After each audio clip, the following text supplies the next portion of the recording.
Service centre काफी important part play करता है अगर हम कोई प्रोडक्ट परचेज करते हैं। पहले एक साल में तो खराबी उतनी नहीं आती है, लेकिन एक साल के बाद जब उसमें कुछ समस्याएं आ जाए तो सर्विस सेंटर ही है जो कि हमारा काम आसान करता है।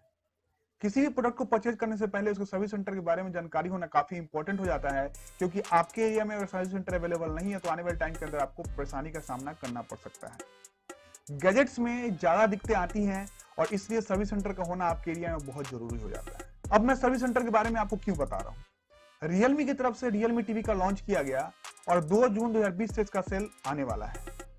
उसको लेके जो भी यूट्यूब कम्युनिटी है टेक यूट्यूबर्स की, उन्होंने वीडियोस बनाए और कहीं भी सर्विस सेंटर के बारे में नहीं बताया गया है। ज्यादातर लोगों ने क्या खामियां है क्या अच्छाई है उसके बारे में बताया है और खामियों को भूल जाइए, जस्ट अच्छाई के बारे में बताया है। एक ब्रांड एक यूट्यूबर के साथ ऐसे कनेक्ट करता है कि आपको सिर्फ ये बातें बतानी है और खामियों में आपको थोड़ा कम बात बताना है, और इस तरीके से जो उनका टाई अप होता है उस हिसाब से आप लोगों के लिए वीडियो लेके आते हैं, लेकिन जो इंपॉर्टेंट चीज होती है उसके बारे में नहीं बताया जाता है। कुछ ऐसे छोटे छोटे यूट्यूबर्स हैं जिन्होंने इसका काम किया है और उन्होंने कुछ अच्छा बताया भी है, क्योंकि उनका टाई अप डायरेक्ट टीवी से हो सकता है कि ना हो। और बात इंपॉर्टेंट क्या है कि रियलमी टीवी का डायरेक्ट जो कनेक्ट है या फिर आप कह सकते हैं कि डायरेक्ट कंपैरिजन है वो Xiaomi टीवी से है, और Xiaomi टीवी के साथ इसका कंपैरिजन सही तरीके से अभी यूट्यूब के ऊपर अवेलेबल नहीं। अब रियलमी टीवी और MI टीवी के बारे में कुछ ऐसी बात बताने वाला हूं इस वीडियो के अंदर, उससे पहले आपको बता दें कि दोनों में अंतर क्या है और रियलमी टीवी में ऐसा नया क्या आया है। तो सबसे पहले बात करते हैं रियलमी टीवी के बारे में, जो कि अभी लॉन्च हुआ है और उसका प्राइस रखा गया है 12,999 रुपए। 500 रुपए ज्यादा है जो कि MI का टीवी अवेलेबल है अभी मार्केट के अंदर। दोनों में HD रेडी स्क्रीन लगाया गया है और ऑलमोस्ट सिमिलर काइंड के आपको उसके अंदर रेजोल्यूशन देखने को मिलने वाले हैं। नेटफ्लिक्स और प्राइम दोनों के अंदर है। डिज्नी का भी आपको सहयोग वहां पे दिखाया गया है। हॉटस्टार यूट्यूब भी अवेलेबल है। ऑपरेटिंग सिस्टम में बहुत बड़ा अंतर है, जो कि एंड्रॉयड ऑपरेटिंग सिस्टम आपका रियलमी में है, वहीं पे पैच वॉल के साथ एंड्रॉयड ऑपरेटिंग सिस्टम MI के अंदर है। दोनों में डिफरेंस क्या है इसके बारे में बताऊंगा। थोड़ा बहुत डिफरेंस MI टीवी और रियलमी टीवी में है अगर, तो 24 वाट का स्पीकर जो लगाया गया है रियलमी टीवी के अंदर, वहीं पे 20 वाट का स्पीकर लगाया गया है MI टीवी के अंदर। HDMI पोर्ट ऑलमोस्ट सेम है। वारंटी भी ये लोग 1 साल की दे रहे हैं।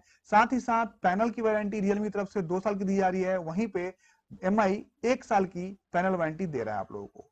और रिजोल्यूशन जो है दोनों टीवियों का वो 1366 768 के हिसाब से ही दिया गया है। बाकी ऑलमोस्ट सब कुछ बराबर है, सिर्फ एंड्रॉयड और पैच वॉल का डिफरेंस है। लेकिन बढ़िया कौन सा होता है, एंड्रॉयड या पैच वॉल? देखिए, पैच वॉल और एंड्रॉयड के बारे में जब मैं बात देख रहा था और ये सर्च कर रहा था तो उसमें सबसे इंपॉर्टेंट बात निकल के क्या आया कि एंड्रॉयड टीवी में आप एप्लीकेशंस को डाउनलोड कर सकते हो। डाउनलोड करने के साथ साथ आप नए नए एप्लीकेशंस को इंस्टॉल कर सकते हो। लेकिन पैच वॉल में क्या है कि यहाँ पे एक ऐसा बेनिफिट है कि अगर आपका टीवी DTH से कनेक्टेड है और आपको सपोज कोई मैच देखना है, तो डायरेक्ट आप उस बटन को क्लिक करने के बाद उस बात को बोल सकते हो। लाइक कि आपको स्टार सेलेक्ट HD1 देखना है, तो आपको play the Arsenal game on star select HD1 बोलोगे, वो अपने आप लग जाएगा। एंड्रॉयड टीवी के अंदर ये आपको ऑप्शन नहीं मिल रहा है। पैच वॉल में कस्टमाइज कर दिया जाता है और इस हिसाब से आपको थोड़ा कम मेहनत करना पड़ेगा और बिना मेहनत किए आप चैनल्स को चेंज भी कर सकते हो।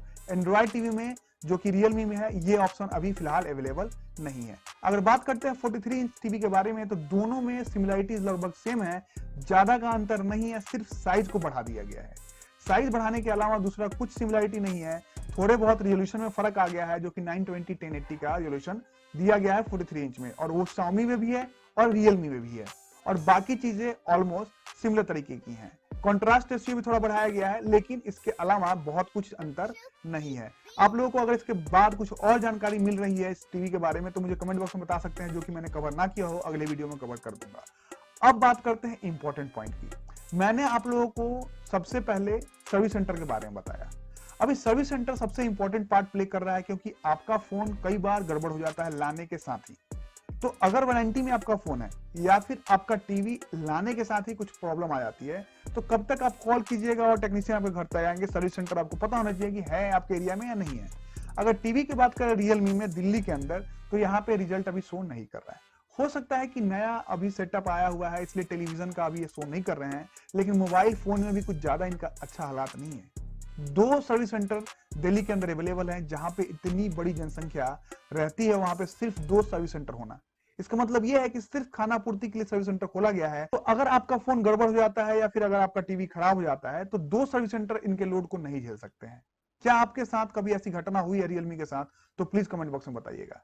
एमआई की बात करते हैं तो यहाँ पे थोड़े सर्विस सेंटर की संख्या ज्यादा है और यहाँ पे आपको ज्यादा सर्विस सेंटर टीवी में दिख रहे हैं या नहीं दिख रहे हैं इसके बारे में क्लियरिटी नहीं है, लेकिन टोटल सर्विस सेंटर दिल्ली के अंदर बहुत ज्यादा एमआई के हैं। अब सर्विस सेंटर तो ज्यादा है और प्रोडक्ट्स बहुत सारे एमआई के आते हैं, लेकिन जो प्रोडक्ट की क्वालिटी होती है वो आप लोग जब यूज करते हैं तो मालूम चलता है।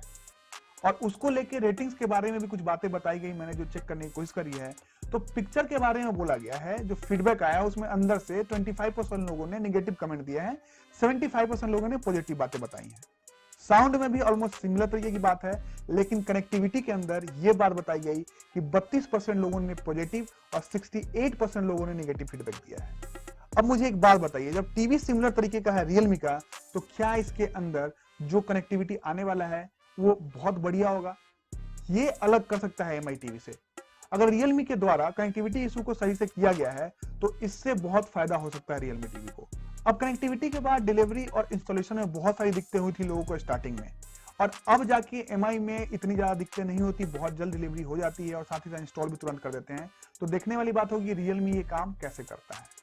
इसके अलावा अगर बात करते हैं वैल्यू फॉर मनी की, तो वैल्यू फॉर मनी ये टीवी है, क्योंकि ये टीवी मैंने जब परचेज किया था सिर्फ 8,500 रुपए में किया था, बहुत सारे डिस्काउंट को लगाने के बाद। एप्लीकेशंस के ऊपर बताया गया है कि 55% लोग पॉजिटिव फीडबैक, 45% लोग नेगेटिव फीडबैक। इसी तरीके के फीडबैक आपको रियलमी में देखने को मिल सकते हैं। अब बात करते हैं इसके रिमोट के बारे में।